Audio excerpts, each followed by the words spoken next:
আজকে আমাদের আলোচ্য বিষয়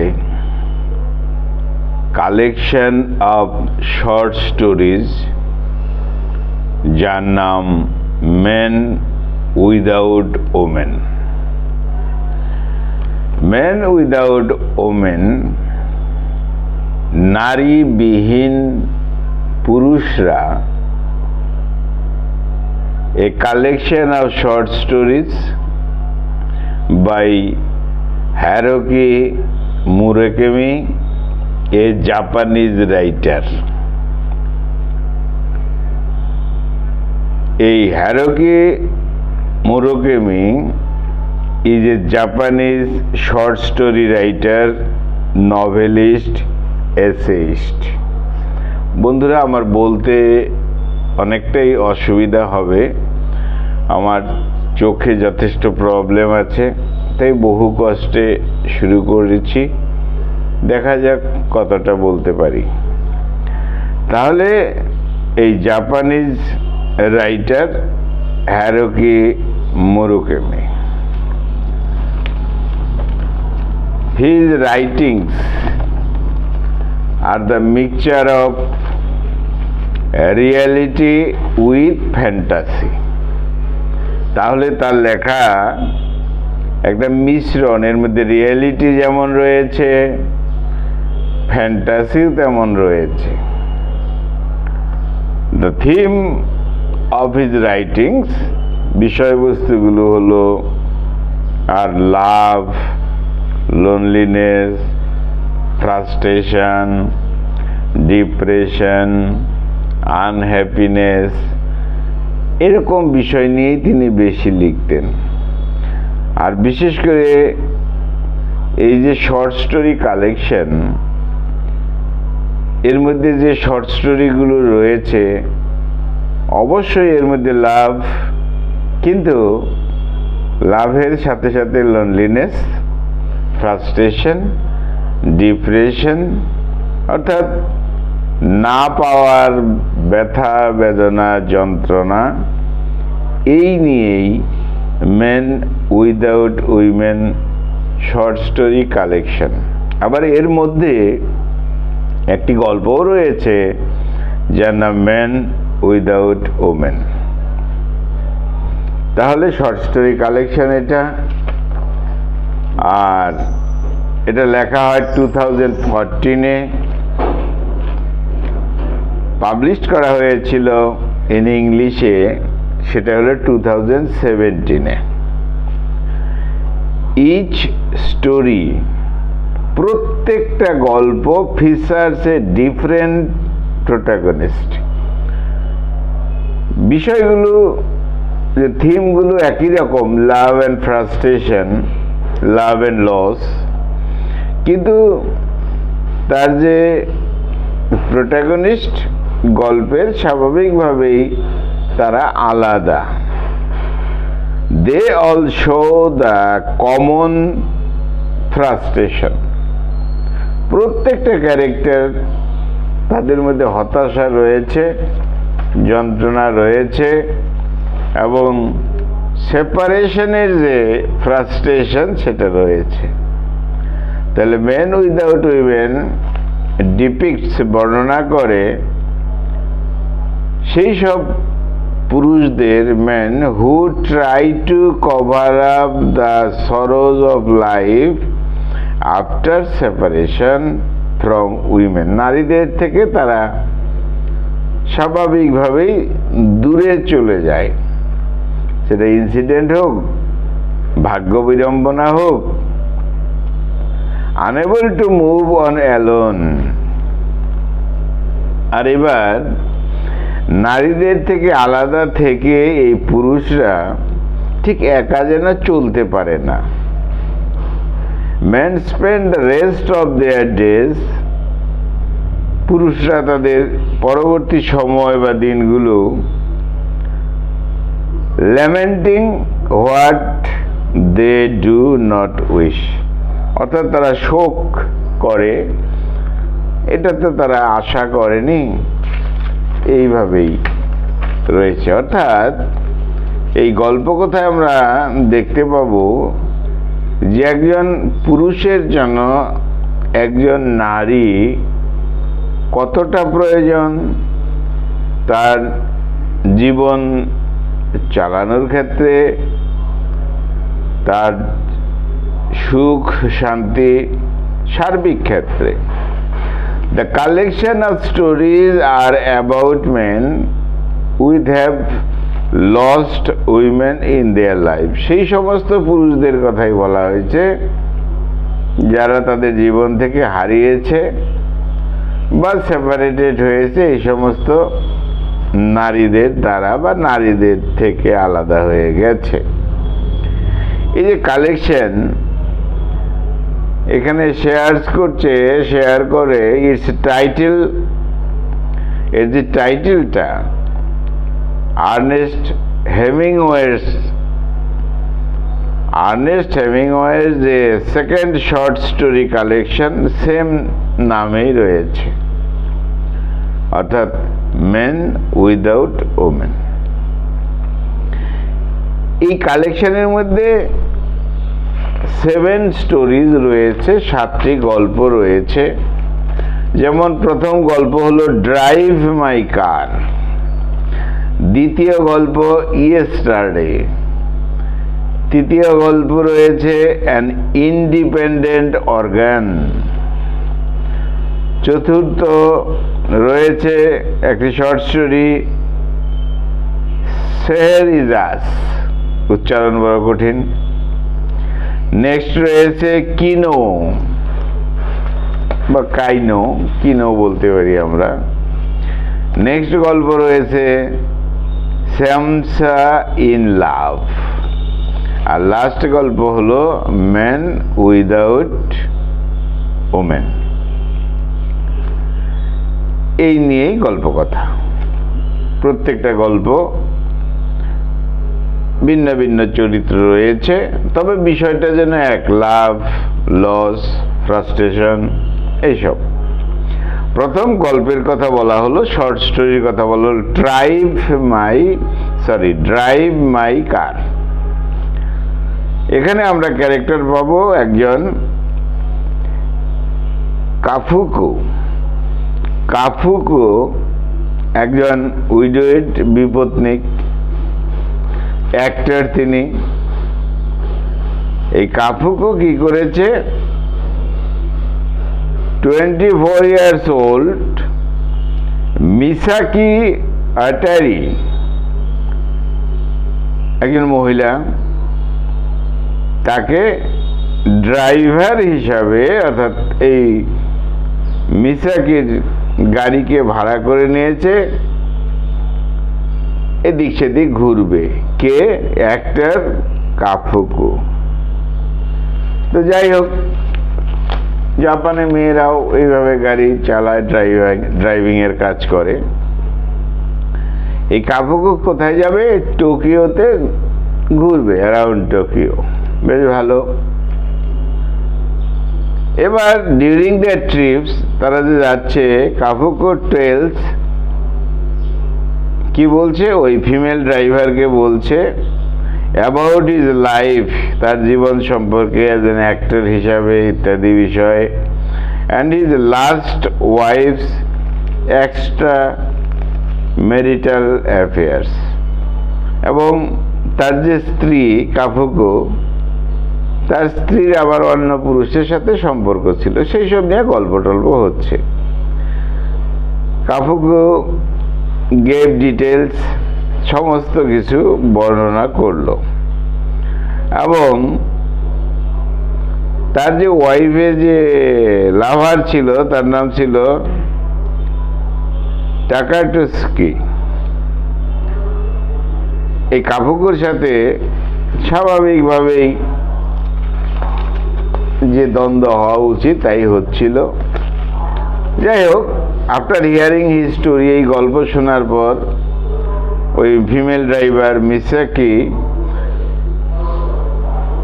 তার মনেও একটা বিষয় এলো, অর্থাৎ অ্যাক্টরের প্রতি এফেক্টেড হলো, তাদের সাথে রিলেশনও হলো, আবার ভেঙেও গেল।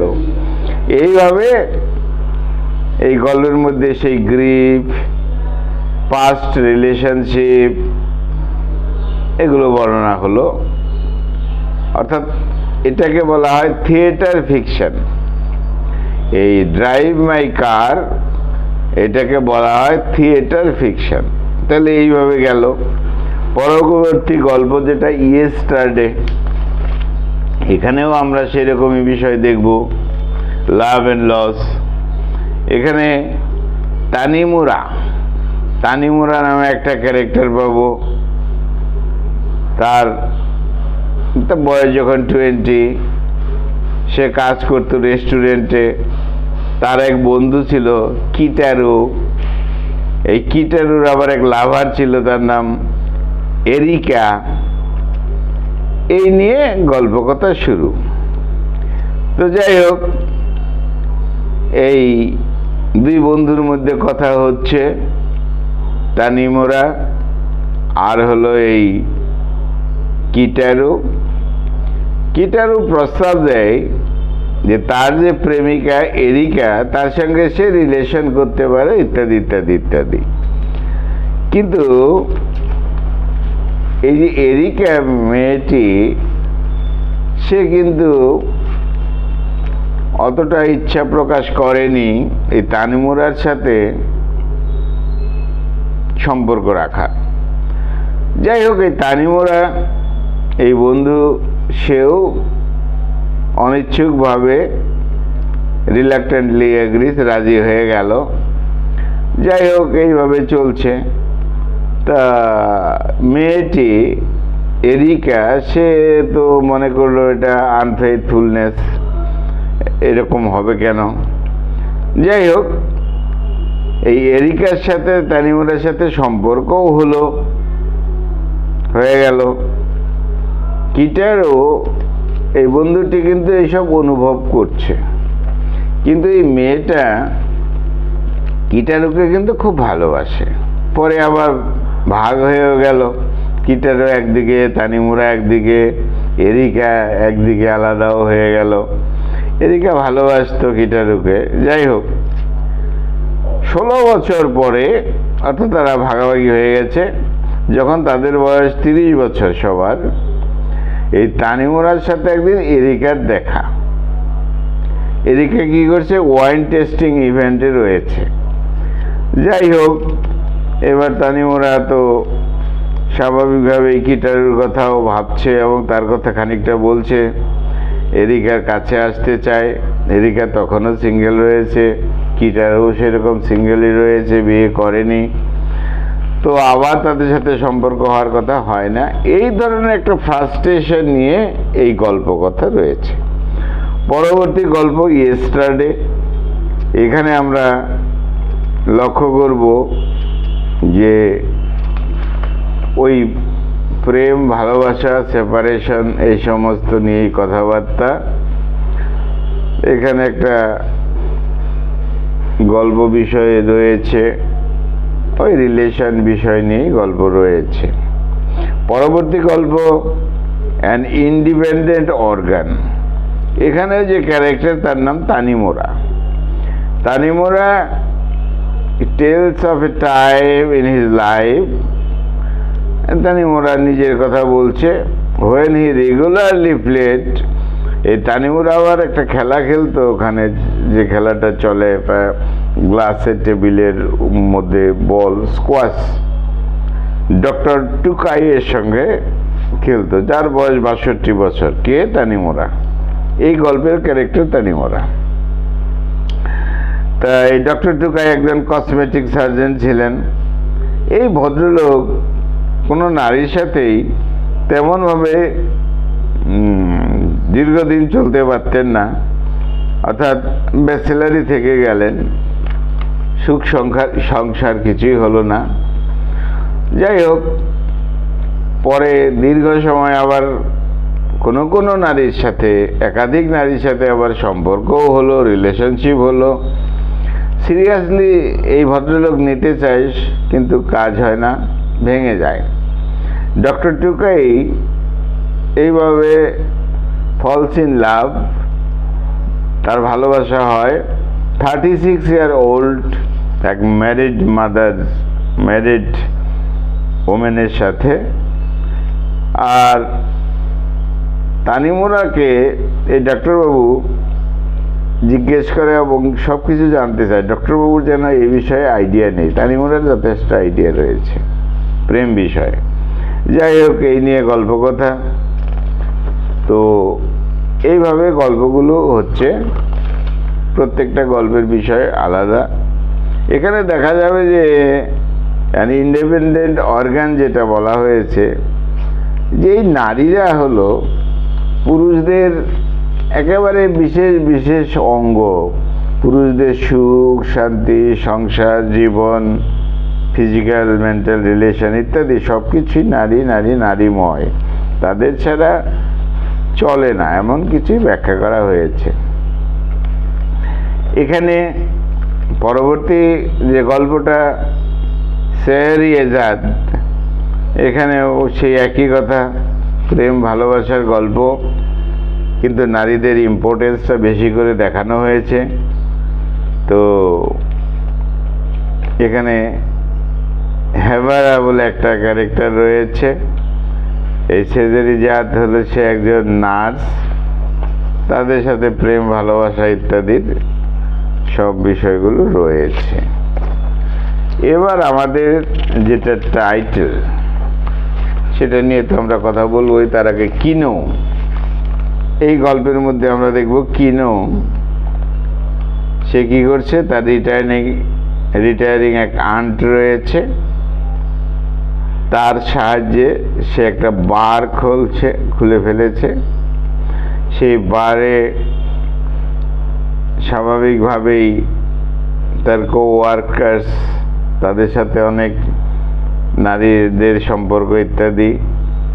তো সেখানে আবার মিস্ট্রিয়াস এক পার্সন আছে, তার নাম কামিটা।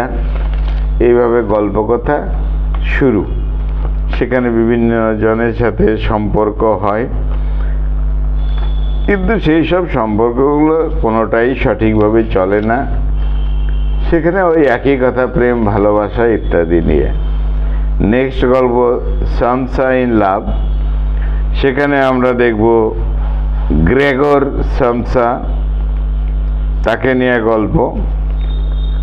তো ডিটেলস বন্ধুরা বলতেই পারছি না, খুব অসুবিধা হচ্ছে আমার। এখানে একটু অন্য টাইপের গল্প রয়েছে। এই সামসা স্বাভাবিকভাবেই একাকী ছিল। সেখানে আবার একদিন সে তার কিচেনে এসে খাওয়ার ইত্যাদি দেখতে শুরু করে, খাওয়ার কি আছে সেটা পেয়েও যায়। হঠাৎ করে সেখানে একজন নারী ঢুকে যায়, সে ওই লক করে সব কিছু তালা বন্ধ করে, এরকম আর কি। তারপরে দেখা যাবে যে হঠাৎ করে সে খাওয়া দাওয়া করছে সামসা, কিন্তু তার পোশাকটা নেই। এরকম একটা কাল্পনিক বিষয় রয়েছে এই গল্পের মধ্যে। তো সম্পর্কও হয়, ওই সব নারীদের বিষয় তো থাকতেই হবে। সামসা ইন লাভ, তার মধ্যেও শেষ পর্যন্ত ওই বিষয়ে দেখানো হয়েছে। তবে এখানে একটা ট্রান্সফরমেশন দেখানো হয়েছে, যেমন আমরা কাফকা লেখার মধ্যে পাই, সেরকম বিষয় রয়েছে মেটামরফোসিসের মধ্যে।